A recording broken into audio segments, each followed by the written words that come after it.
Hey, what is going on, everybody? Welcome to the Super Lunch Bros podcast, episode number 59. I am Brendan, and today we're going to be going over UFC 262. Great fights on the card. Charles Oliveira defeating Michael Chandler, becoming the lightweight champ. Is a really good fight. We'll talk about that. We'll go over some Tony Ferguson, some what's the future with him. Matt Schnell, some questionable decisions on the card, some weird decision making, some judge decisions are strange. Edson Barbosa back in form. Hygerio, what do we do with him in the future? The lesser of the Shevchenko sisters, what is she actually doing in the gym when she's supposed to be working out with her sister? Lots to go over. And fights, blah blah blah blah. But yeah, all right. Yeah, if you're new, please like, subscribe. This channel only grows when people recommend it to other people. You know, if you like what we do here, please tell somebody else. Tell somebody else who might be interested. Leave comments below. Let me know what you think about my thoughts, what were your thoughts on the fights. Let me know what I'm doing wrong, what I'm doing right. Ask me questions. I'll respond to you. I respond to everybody who posts. Yeah, just get a discussion going. I love talking about MMA. Like, it's my favorite sport. No, I really appreciate it. Thank you. All right, so let's go over the main event first. Charles Oliveira looking fantastic in the second round for 5 seconds because that's all it took. He looked good in the first round. He got Michael Chandler's back at one point. Michael Chandler rocked Oliveira, and Oliveira was on his hands and knees, rocking his head back and forth. Surviving, I guess we could call it. And, you know, Michael Chandler could have had the belt right there with another ref. The ref might have called it. And then in the second round, Oliveira lands a clean shot on Chandler within the first, 10 seconds in the second round. And then Chandler is kind of, on Queer Street, and then he's walking along the fence and gets caught by a left hook and dropped, and then that's the end of the fight. So Chandler coming up short in his first title shot in the UFC, but he had an opportunity to put it away in the first. Charles Oliveira is clearly beatable, as we've seen in the past, but he is a dangerous fighter. He hits hard. He's got crisp striking. He's very slick on the ground. He's just a guy you don't want to mess with. But one thing we didn't get to see is his cardio in this one, but we saw that in the Tony Ferguson fight. It's kind of a disappointment for Chandler. First of all, congratulations to Charles Oliveira. He has been in the UFC for 10 years. He's had 20 fights in the UFC. And I know people are trying to make this a story like, oh, finally he got his due. No. He had his ups and downs. He had some bad losses. Every time he stepped up in competition, in level of competition, he would get defeated. So he'd have to step down. And then he put together this win streak, mostly of people who either A, aren't in the UFC anymore, or B, just aren't of the caliber to be in the top 15 or the top 10. All right, some aging names, to get him some publicity, and and then Kevin Lee, which is, I've said my piece on him a bunch. I mean, it's a good win, but his best win was definitely Tony Ferguson, giving him the title shot against Michael Chandler. So, congratulations, he put together an amazing resume. People are gonna keep saying, he's got all these wins in the UFC, but if you go back and look at the quality of competition, it's a very padded record. That being said, he's the champ, and I want to see him fight Poirier.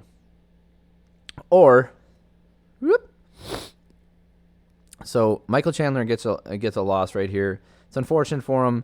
I don't know where he goes from here. I think seeing him versus Justin Gaethje would be amazing. I think that would be fireworks. Seeing him versus Dustin Poirier would be fireworks. I think him versus Tony Ferguson would be really rude to Tony Ferguson, but it would be fun. Michael Chandler versus Conor McGregor. Rafael dos Anjos, he already knocked out Dan Hooker. It's all fun from here. So I know Michael Chandler is on the last legs of his career. He's on the tail end. He could probably still make another run and get the belt. I don't see why he couldn't. Pop off 2 wins in the top 5, and you're back in that title shot. Especially if Charles Oliveira ends up getting defeated, which is a possibility, and it's a likelihood. There's a lot of parity in lightweight right now. It's not that Charles Oliveira isn't good. It's just about matchups. If he doesn't match up well against somebody, then he loses that fight. and now we have like someone else who's up there, and then Michael Chandler, maybe he has a better opportunity to beat someone else who's up there. So there's lots of parity. It's a fun division. I still think it's the deepest and strongest division in the UFC right now. Obviously, the lighter weight classes, both for men and for women, tend to be stronger because that's where most men and women fall in their natural weight. It's also where less professional athletes can find an outlet for their physical abilities, right? The lighter and smaller you are, the less likely you are to be able to find a professional outlet to make money in sport. And the UFC or MMA in general provide that. So we're seeing a lot of the best in those lower weight classes. Let's adjust the light here. That's too hot. Welcome to Live Tech Issues. That's probably still too hot, but that's okay. Where does who should Charles Oliveira face next? I think the winner of... Here's the thing. The problem with Dustin Poirier fighting Conor McGregor again, and I'm not against the fight. Whatever. It's a great way for Poirier to make money. I think the money is more important to Poirier than the championship. Everybody says the belt's more important and legacy, this and that. But let's be honest. If they can make the same amount of money or more by fighting someone else that they know they can beat, who is maybe someone they already beat, then why not do it again? So I think there's a good opportunity for him to get out there, get a win, and then fight for a belt. Here's the problem. What if Conor McGregor wins this time? I know it's a big what if because, he's based off that last fight, how does he come back and win? What does he change?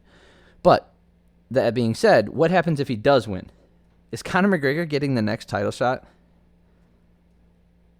Do you think he deserves that? I mean, I don't think he deserves it, personally. I really don't. I think, obviously, it's Conor McGregor, so Conor McGregor does what he wants, and he only competes when he wants to, and he only competes for what he wants to. So his next move might only be title shot or bust. Based off what I've seen from him in the past, my guess is he'll push for that title shot. If the UFC gives it to him, then we're looking at him versus Oliveira or him versus whoever beats Oliveira next or, that kind of thing. So, because he might wait. That's what I'm saying. So, if Poirier wins, I fully believe that Poirier's next fight will be against Oliveira. If McGregor wins, McGregor might sit out. Sorry. Oliveira's next fight will be against Poirier. If McGregor wins, he might sit out for a year or 6 months, and then Oliveira might face someone else. And then McGregor might get in there. Because, McGregor doesn't match up great against Oliveira, but I think he has an opportunity to beat him. Because he does, he can find his chin. And Oliveira has shown in the past that, if you hit him hard enough, he's going to go out. And just like any other human being, but him, he's not someone with some stone chin. So, congratulations to Oliveira. He looked great. I can't wait to see him fight, try and defend the belt again. I think it's going to be fun. I wouldn't even be against Justin Gaethje going back in there and fighting. Because, that's personal. He's my favorite fighter, and I'll watch him fight any day of the week. So if he gets an opportunity, I know a lot of people aren't going to be happy about that, but whatever. All right. And then Michael Chandler. So in the co-main event, kind of sad. We had Benil Darush against Tony Ferguson. Tony Ferguson still got that awkward style. It just seems like he can't put it together anymore. Like his hands just aren't landing the way they used to. People have kind of figured out, just get him to the ground, stay safe. And that's, it was a very safe performance. Darush was extremely aggressive in the first round, nonstop forward pressure, gets Tony Ferguson down, and then just dominates him on the ground. Not with ground and pound, just position, not a lot of submissions. And then Tony just was okay spending time on his back. He took no damage, but he was on his back for 3 minutes of the first round. So, he loses the first round. Very passive top game from Darush. And then at one point, Darush gets Tony Ferguson in a heel hook, and he hears something pop. You can see Tony Ferguson grimacing.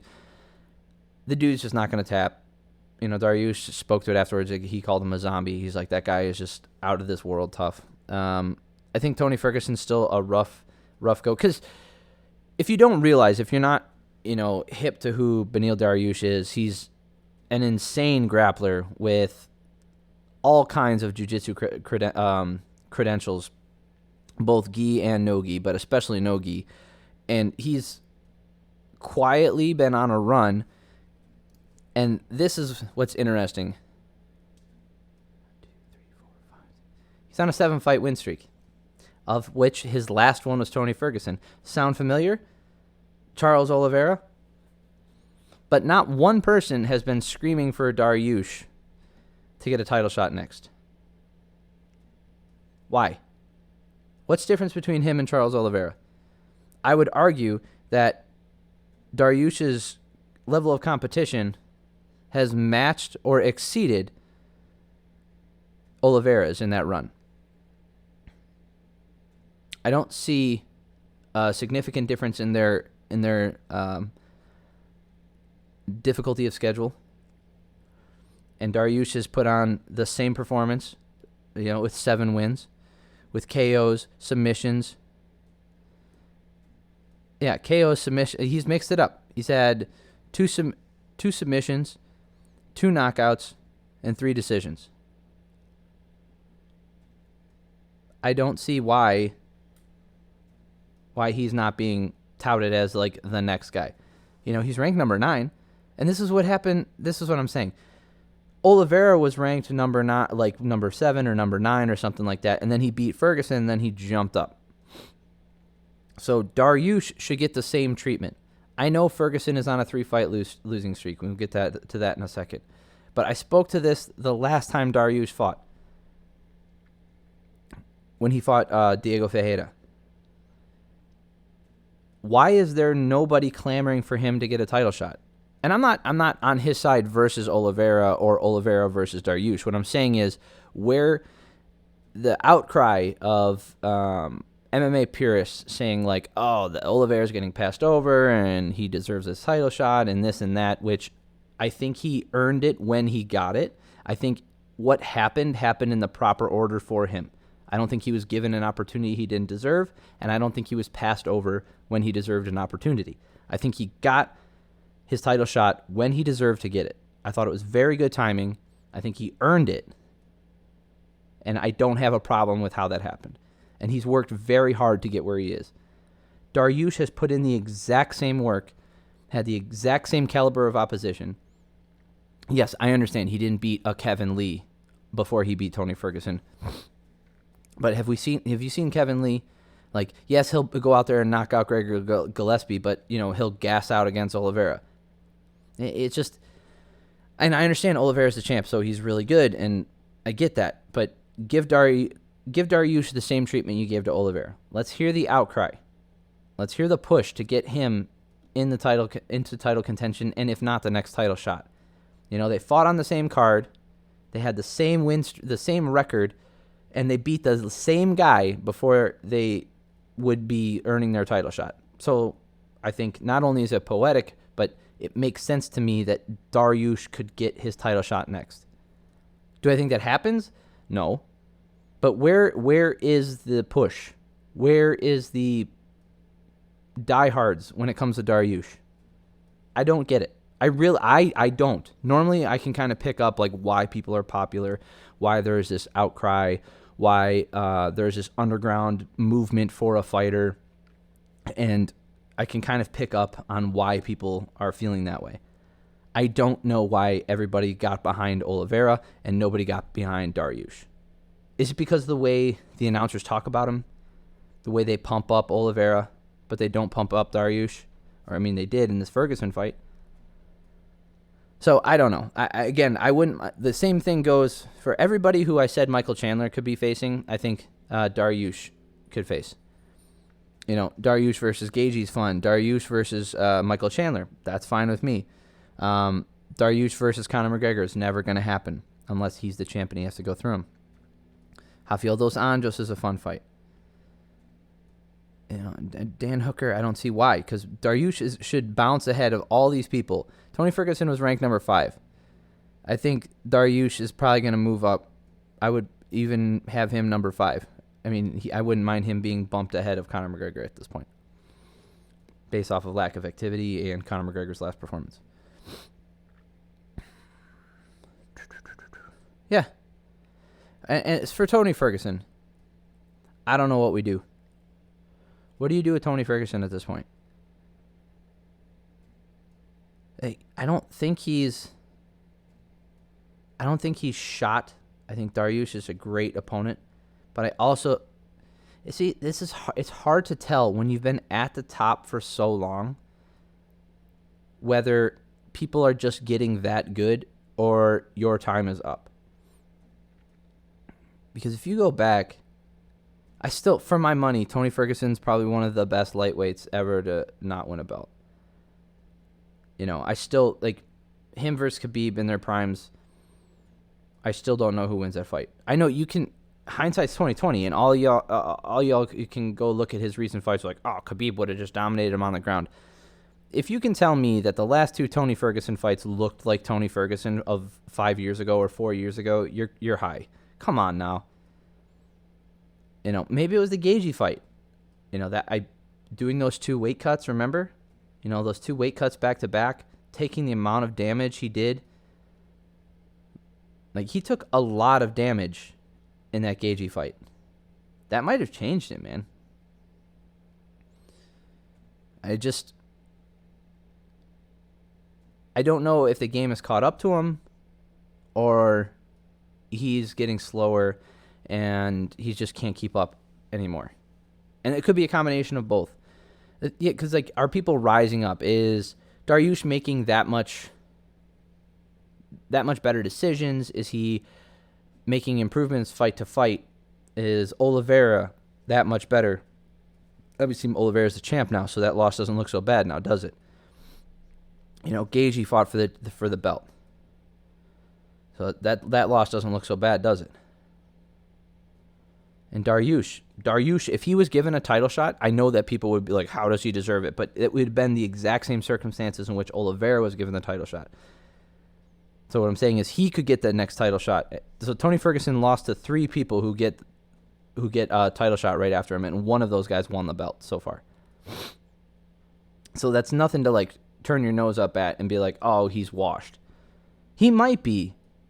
He might be.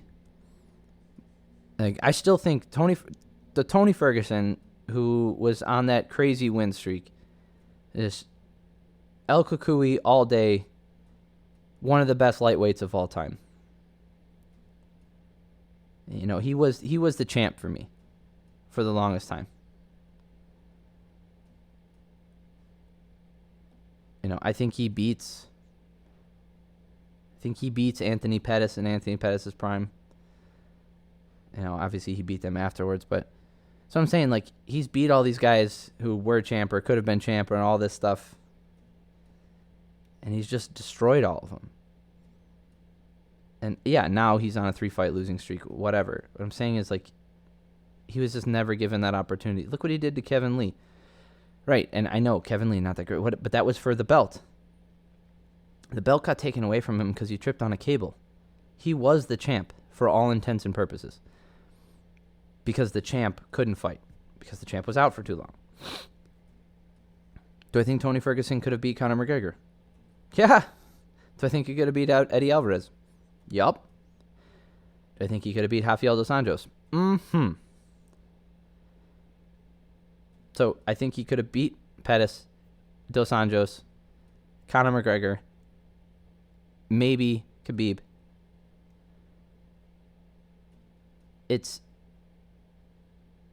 How do you... I just don't get it. I don't know how he has the win streak he did and he never got the...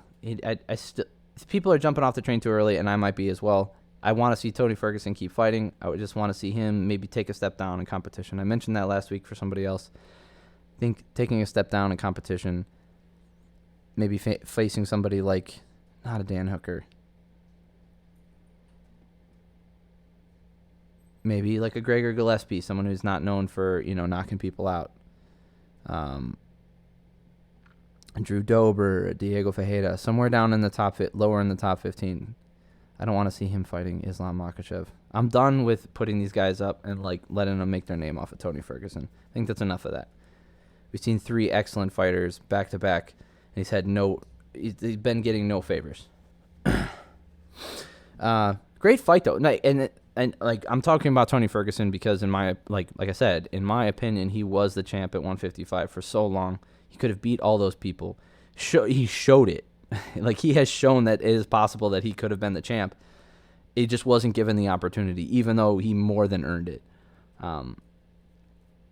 So that's why I've droned on so long about Tony Ferguson, because he's one of the best to ever do it. But yeah, Benil Darush, he's just grinding, man. He's just getting it done, time in and time out. He just goes out there and just puts in workman-like performances. He'll get a knockout. He'll get decisions and submissions. Like I said, he's mixing up how he wins. Not by choice necessarily. Like, obviously, he's always trying to finish the opponents. It's just he's very well-rounded. He just goes out there and gets the job done. And he's been doing that, and he did it 7 times in a row. He's only got 4 losses on his record, and they're all in the UFC. Okay, and he's been on multi-fight win streaks before. He was on a 5-fight win streak before he lost to Michael Chiesa. Then he won 2, lost to Edson Barbosa, got a draw against Evan Dunham, so that's a whatever. Loses to Alexander Hernandez back in 2018, and then hasn't lost since. Hasn't lost a fight in 3 years. Yeah, hasn't lost a fight in 3 years. Let's go. Hey, I'm okay with him getting a title shot. Nobody else in the division's on that kind of win streak, except for Oliveira. Yeah, so congratulations to Darush. I'm hoping that he does get his due. I'm hoping there's some public outcry. If anybody sees this, go on social media, call for it, ask Dana, where's his title shot? Let's get some upheaval going, get his name out there. I think he deserves it. All right. Matt Schnell versus Hygerio Bontorin. Bontorin missed weight. He took the fight short notice and he missed weight.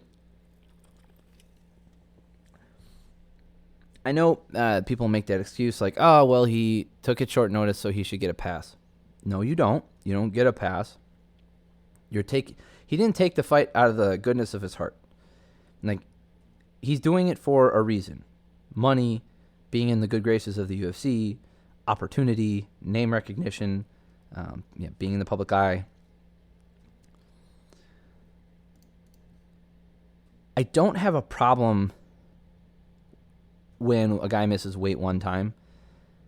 But that being said, stepping in on short notice, if you can't make the weight, don't take the fight. Right? Like I'm not giving him a pass for missing weight just because he took it on short notice. And I understand he had problems, and he's like, this never happened before, probably because he took it on short notice and he wasn't ready. And that's fine. And I'm not criticizing him as a human being. I'm sure he meant well and he thought he could make it.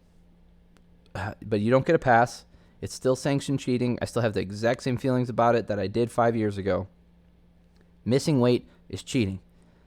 And he gets punished for it. You lose part of your purse. I mean, I think the punishment could be even more severe. I think you could lose more than half I think you might even have to give up more than half your purse if you win. Because here's the thing. If you miss weight by however much, if you miss it by half a pound, they have that phrase, if you miss by an inch, miss by a mile. It's the same thing with weight. You miss by 2 ounces or half a pound, you miss by half a pound or miss by 10 pounds, you still miss weight. Doesn't matter. And I understand that you were trying to make weight, and it is more egregious missing the weight by more and not coming back to try. I totally understand that. But if you miss weight and win that fight, nobody's talking about the missed weight the next fight. You know what I mean? I mean, it happened. I hate that I keep harping on this, but remember Yoel Romero. Like, yes, he's criticized for it now, but during the run, like, everybody talks about how he beat Luke Rockhold. He missed weight for that fight. Everybody talks about his war with Robert Whittaker, the first one.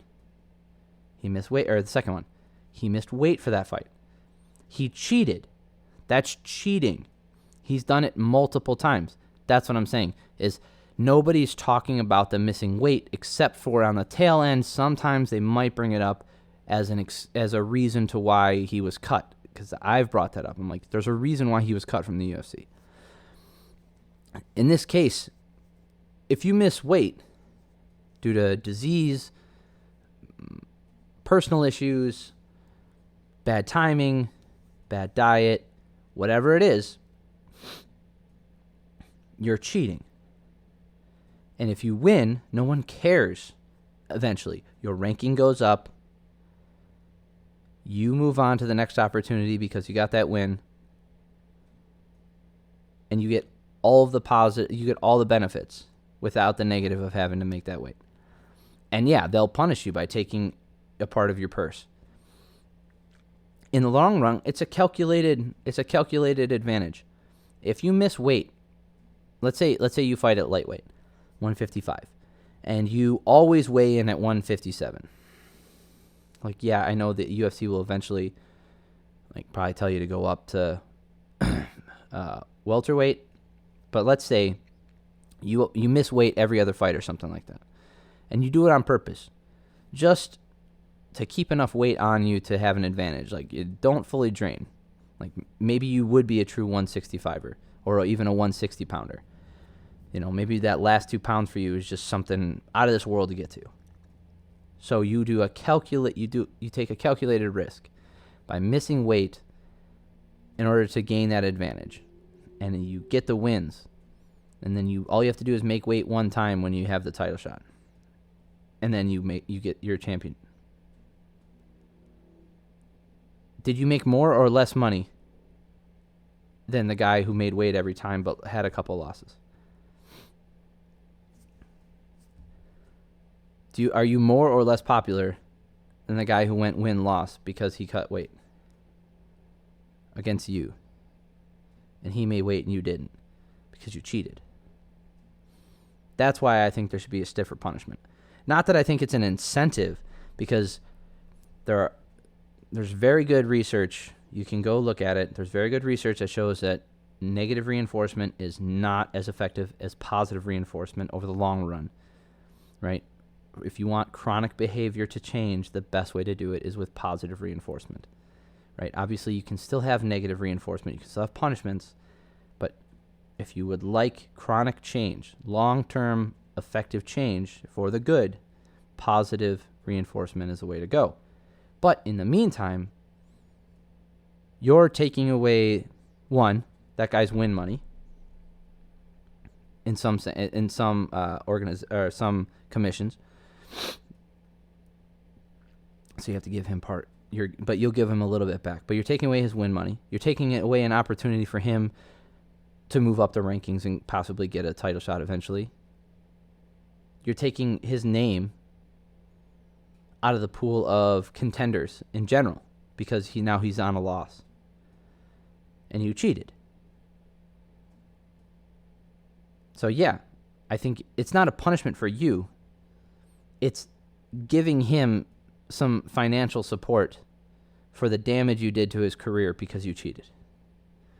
And this, I'm not harping on this because of Bontorin. I don't think he doesn't seem like a bad guy. I don't think he did it on purpose. And I'm not saying that people are actively doing this and being jerks about it.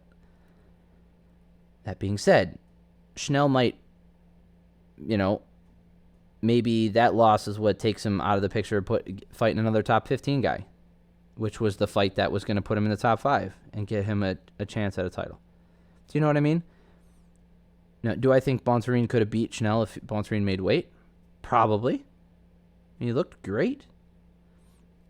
So it's not that I think he couldn't have beat him. It's just, one, you never know, and two, we agreed to fight at this weight, and you didn't make it. I mean, Bontorin looked okay. I thought Schnell looks so fast, man. Schnell's hands are so fast. His combos are very long combos. He looked really good. And then Bontorin just managed to land a bigger shot every so often, right? In the first 2 rounds, I don't think I think the third round was clearly Bontorin's. But in the first 2 rounds, I don't think it was clearly Bontorin's. Schnell, it was going back and forth. It was very close. It's just Bontorin had a couple moments where he landed big shots. And that's where, you can't let somebody get away with that. And I'm not in there. Schnell's working his ass off, and I thought he fought an okay fight. It just wasn't enough to get it done. Back to the drawing board for him. Bontorin moves forward into the deep waters of bantamweight. I wouldn't be surprised. I mean, he did lose to Kai Kara France in one of the coolest finishing sequences with 0 time left on the clock in the first round I've ever seen. But yeah, we had a flyweight fight. Caitlyn Chukagian defeating Vivian Araujo. Vivian Araujo. Some controversy in round 2. Okay. Araujo had Chukagian in it was a guillotine, but only one arm was being used, right? She didn't have the grip. It was just one arm tucked under her neck. And it's decent. It's uncomfortable, right? Like, you wouldn't choose to be in that position and be like, oh yeah, this is like how I sleep. But, there wasn't a lot of pressure being applied to where, given that she was fresh and not hurt. When you're hurt, there's a lot of times where, like they have that saying, punch a black belt enough, you can turn them in a white belt. That's what happens. Like, you're out of it, you're just beaten and battered, and you're just like, okay, yeah, this hurts enough that I'm just done. Like, I've got my ass kicked for 15 or 20 minutes, 10 minutes, whatever it might be. Like, I just don't want to do this. Like, this, it might not even be you break. Like, maybe it is just an accumulation of damage, and you are in so much pain now. But they were relatively fresh in the second round. And, she did get mounted, and, like, there was bad position for Chukagian, but I don't think I don't think it was that bad. So they said that she might have tapped, but if you watch the replay, I think it looks like she's reaching for her other hand over the shoulder. Did not look like a tap, like the Verdum fight a couple weeks ago. So there's no, in my opinion, there's no fake tap in round 2. Didn't look like that at all. Araujo is not a 5-round fighter. She's a 3-round fighter. Unless she changes something drastically for a 5-round fight, I don't see how she wins one. She's exhausted by the end of round 2. That works for 3-round fights, because if you can blow your opponent out in the first 2 rounds, there's no way you're losing at 3 round. Oh, not sorry. It's like your opponent just has to do so much in that 3rd round, and if you can hold them off, you're good. So, she's definitely a front runner. Not built to go the distance in 5 the way she fights right now. Maybe she adjusts that. Maybe she takes the 3rd round off like DC does, and then comes back in the 4th and the 5th. So we'll see if she ever gets that opportunity. It's not going to happen after this, though, because Chukagian got the win. Here's something. Who the hell gave Chukagian the 3rd round? Nobody should have. If she was getting, like, beaten pillar to post in the 3rd round, there was no way Chukagian should have got that 3rd round. First 2 rounds, like, the first round, maybe. I thought Araujo did enough in those first, the first and the 3rd round, or even the 2nd and the 3rd round. I thought she definitely did enough to win the fight. I wasn't terribly mad at Chukagian getting the decision. I thought the rounds were close enough where it was okay. But who the hell gave Chukagian the 3rd round? Come on. Somebody gave her all 3 rounds. When they read off the scorecards of 29-28, 29-28, and 30-27, even Araujo, she had her arm up for the 29-28, and then she was like 30-27. She's like, well, I clearly lost one of those rounds. So how the hell is she getting, I don't know. Was it the third round that was so bad? Maybe it was the first round. But yeah, like, the judges were all over the place. They're really bad over the night. We'll get to that in a little bit. Let's see, who else saw it? All right. So we had Shane Burgos versus Edson Barbosa. So Edson Barbosa looked fantastic. He looked so good. I thought he looked fresh. His kicks were fantastic. He was actually landing so many kicks with his right leg that his shin started to open up and he was bleeding.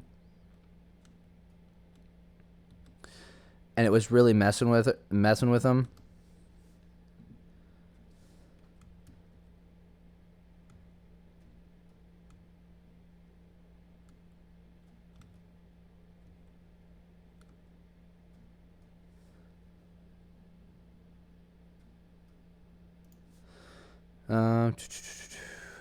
Sorry, I was going back and reading over the notes. Okay, so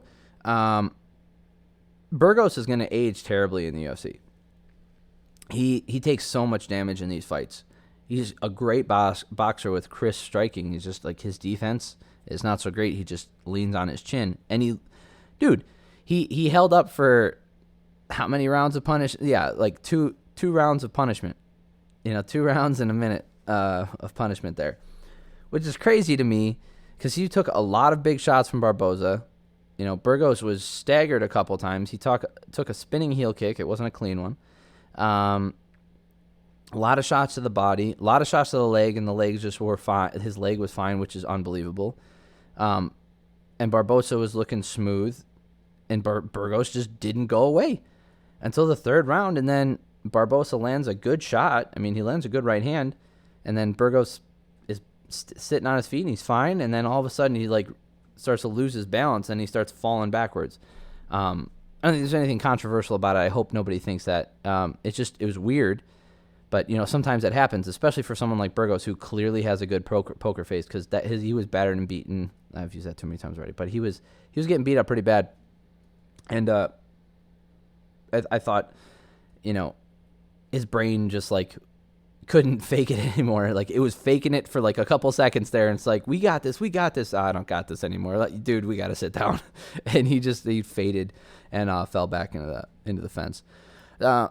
So as far as featherweight goes, Edson Barbosa is 3-0. Whether you consider his first fight a win or not, he's 3-0. Okay. Before this weekend, he was ranked number 13. And Shane Burgos was ranked 9. We could see Edson Barbosa in the top 10 at featherweight. Are you telling me you wouldn't want to see him fight Max Holloway or Brian Ortega? Yair Rodriguez? Whoo, that's a banger. I want to see that one. Chang Sung Jung, Korean Zombie. Calvin Kattar. I don't want to see him fight Josh Emmett. I don't see how that's fun.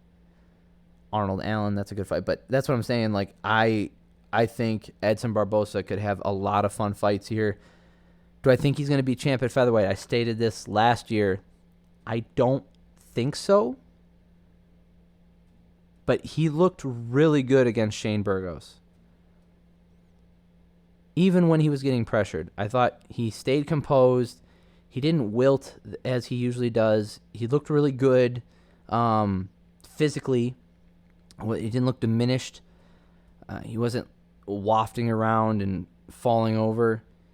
So I wouldn't mind him making a run and even getting a title shot. Maybe he just gets one more win, and because it's Edson Barbosa, he just gets a title shot for that. I wouldn't be mad, and I hope everybody else wouldn't. I understand that Max Holloway is in a weird position, losing 2 fights to the champ. So people be very mad if Edson Barbosa ends up getting a title shot after another win and Max Holloway doesn't. But yeah, I think that he would be, dude, him against Volkanovski, come on, so much fun. Sounds great. Anyway, All right. The prelims are pretty interesting. Jacare fighting Andre Muniz. So they made a big deal out of it. Andre was saying, like, I'm a better grappler, and then the announcer's like, how dare you say that? You know, this is Jacare, and Jacare looked good, and he was hitting pretty hard, and on the ground he looked fine. And then he got caught in this awkward transition, and he was trying to stand up, and his right arm got caught in the armpit of Andre, and he never got it back. Andre puts pressure on it, gets him in an armbar type thing, and just snapped his arm. And you could hear it. You could hear it on the replay, and it just snapped his arm, man. He broke his freaking arm. Oh, God. It's better than a leg break. A lot better than a leg break. So much better than a leg break. It definitely wasn't as gruesome. But, dude, screw that.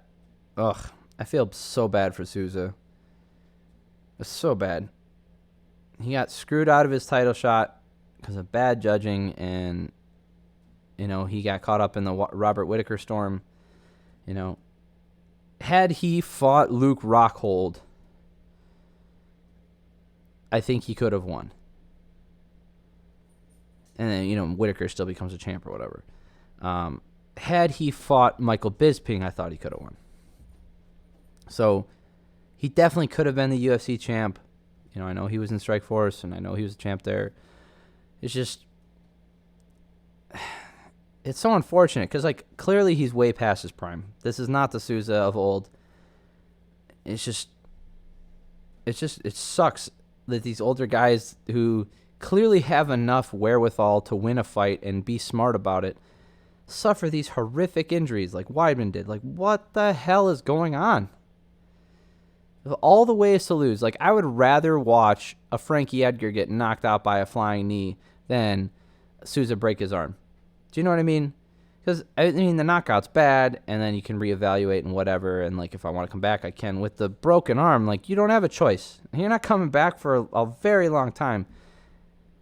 And he's at the end of his career. You know, this could be the end with a broken arm, and he has to go out like that. I mean, I don't think it will be, but God, it sucks so much. Lando Venata looking smooth at featherweight.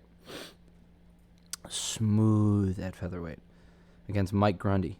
Grundy is like this wrestler, and he's like this medalist in the Commonwealth Games, and blah, blah, blah, blah, blah. Couldn't take Venata down. He's tried like 15 times, 20 times, something crazy. I got him down once or twice. Like, actually down. Like, yeah, he might have put him down on his butt, but never really kept him there. Venata got a takedown that lasted longer than Grundy's. And Venata he was just flowing out there. He's just smooth. And Grundy kicked Venata in the nuts. I'm going to start bringing that up for public record, so when we go back and analyze these fights, I have notes on it and I remember, oh yeah, he got kicked in the nuts. So if he loses, like, there's a built-in, not an excuse, but a built-in reason why maybe there should have been some further investigation even.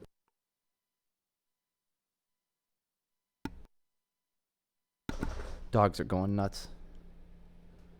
I don't know who they're barking at. Anyway, Lando Venata looks great at featherweight. He said the weight cut is easy for him. He's feeling fast. He's feeling smooth. I liked Lando Venata from the time I saw him fight Tony Ferguson. I think he's exciting. It's so much fun to watch. Here's the other terrible judging. That's what happened. So they read out 30-27. Oh, no, hold on. No, they read out 29-28 Venata. Okay? You know when they say a name, when they say 29, Judge what's his face has it 29-28 so-and-so. You know it's a split decision. So you know it's coming. So I was already like, what? Who had this a split decision? Like, the last round was, it doesn't matter. There were 2 rounds for sure Venata won. Okay? So anyway, he gets 29-28 Venata. Okay, Grundy gets one of those rounds. I'm fine with that. The next one is a 30-27 for Grundy. And then another judge has it 30-27 for Lando. Nope. I'm going to outright say it. I don't care if you want to say judging is hard and blah, blah, blah, blah. They got that wrong. Awful. In the end, it's fine, and it's going to go down. This is the problem when bad judging doesn't go noticed. No one's ever going to talk about this again because the right guy won. But that judge is still out there making stupid-ass decisions, and no one's going to give a shit until he screws something up and another judge screws something up at the same time. And we get like a Chukagian type deal. You know, I don't think that was a robbery. It was a relatively close fight. Nothing happened. Anyway, sorry. I can't believe that. No, I can believe it. That's the problem. No, it's just, it's infuriating and frustrating to watch fighters lose money because of incompetent people who just will not put in the homework. That's all it is. Put in the work, understand what's going on, watch the goddamn fight. If you make a wrong decision or if you make an unpopular decision and you can back it up, you're like, listen, he was in more control of the fight. He did more damage in my opinion. Then we can have a positive discussion about it, but we can't. You can't talk to them afterwards. They can't explain themselves, and they're not willing to, and they're protected by the government. Screw you. Stop taking these kids' money. That's what you're doing. You're taking these kids' money away from their families. You're taking these men with children. You're taking money away from their families because you're incompetent. You're doing zero work.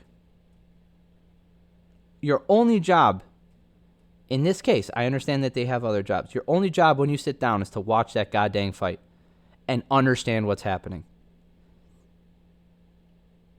And again, I understand when there's close fights, it can go either way. Subjectivity is built into the rule base and the judging and the scoring criteria. I understand that. You can have it 30-27 for one fighter, and another judge could have it 30-27 for another fighter, the other fighter. And it's justifiable, even if you don't agree with it, because of the subjectivity built into the scoring system. That being said, this was not one of those cases. You're going to tell me Venata didn't win a round on your scorecard when Grundy didn't land a single punch? Like, he landed 2 big shots. He in the first round. That was it. He got outstruck like crazy in every single round, and all he did was going for pointless takedowns. We've been over this. Damage first. Position and control. And then, then but those are but damage comes first. Okay? And aggression, control, that kind of stuff comes afterwards. It's all about damage first. Venata did more damage in at least one round. Definitely 2. I don't know if I would have given them all 3, but definitely 1. What the hell? Pay attention, please. Let's go over these last 2 for the prelim card here. Jordan Wright gets a TKO win over Jamie Pickett. Interesting fight. So, first of all, his nickname is the Beverly Hills Ninja. I love it. I really do. It's one of my favorite movies. I love Chris Farley, and I love that he's the Beverly Hills Ninja's hilarious. And I love that name. Anybody with a good nickname, you kind of win me over, unless you do, I like you until proven otherwise. Let's put it that way, you know. If you got a good nickname, you can get away with a lot with me. And then, that's what happened. He went for those Travis Brown elbows. Wright went for Pickett went for a takedown, didn't tuck his head, and then Wright managed to land a couple of those downward, not 12-6, but with an angle. But he lands a lot of those good elbows. Pickett didn't adjust, and he didn't back off, and he drops down, he gets dropped with it, backs up, he's still wobbly, and then Wright went in there for a finish and just put on a barrage for 30 seconds and managed to get the win. It was a super fun fight. I think Wright's going to be fun to watch in the future. He's an exciting fighter. I think all of his wins are by finish. So much fun, or 11 of them. I think. Super fun. Andrea Lee beating Antonina Shevchenko. So it's like I said on the top. What is Shevchenko doing in the gym? And so Shevchenko is a more deliberate fighter, very technical and methodical. But when she gets on the ground, she just relaxes on her back and then doesn't move. She's not going for submissions. She's not trying to get back up to her feet. And I don't understand what it is. So if you're like, again, I shouldn't have to keep defending myself here, and like this, I'm gonna try not to do it going forward. Like, yes, I understand it's not easy like to just do that. You can't just do it, but she's not doing the basics, right? You know, she's not trying to get back up to her feet. She's just sitting down on the bottom, and she's gonna struggle against any strong opponent, and physically strong opponent. So unless she can drop down in weight to straw weight, I don't know how she wins a lot. I guess flyweight's so thin as far as competition goes. Maybe she can rattle off some wins, but she's not even in the same league as her sister, and they're in the same division. That's what's crazy to me. Antonina Shevchenko's ranked 12 in that division. She's in the top 15. She's not even in the same league as Valentina. They don't look like they're doing the same sport. Oh yeah, Lee kept she kept Shevchenko in a triangle for the entire second round. For like 4 minutes, she kept her in a triangle, and then with 10 seconds left, decides to go for an armbar, and then Shevchenko taps with 8 seconds left. I think Lee could have done that a lot earlier, and got the win. Lee's big, she's strong, but she looks really weak on the feet. Like, Shevchenko looked a little better on the feet. Not going to be a challenge for Valentina. Just not. So, I mean, you know, her fighting Vivian Araujo or something like that after Araujo lost, it's just a flyweight. I talk about it every time there's a flyweight fight. It means nothing to me until I see someone else blowing out every other fighter there. That's what it is. If you're not blowing out fighters, you're no challenge for Valentina. Oh, all right, that's pretty much it. Let's talk about the commentary a little bit. So Rogan, it was Rogan, Anik, and DC. I thought they did an excellent job for the most part. They were calling out things before they were happening. I think they were more reserved. Still having fun though out there. One of their better performances. It was really good. So I like that. I noticed those things when they're either really bad or really good, and I thought they were very good last night. Very, very good. Anyway, yeah, that's it. We'll probably we'll do a breakdown for Font versus Garbrandt later in the week. Sorry we didn't do the breakdown for 262 earlier this week. The week just got away from me. Ended up doing a lot of things. I got super busy. So yeah, if you like what I'm doing, like what we're doing, subscribe, tell your friends about us. Comment down below, please. Let me know what you thought. What did you think about the fights? How do you think about the scoring? You know, what are your suggestions for how to fix our scoring or judging system? You know, how do you feel about Darush? You know, do you think he should get the title shot next? That kind of stuff. So, appreciate all y'all. I really do. Thank you so much for listening. Hope everybody has an awesome day.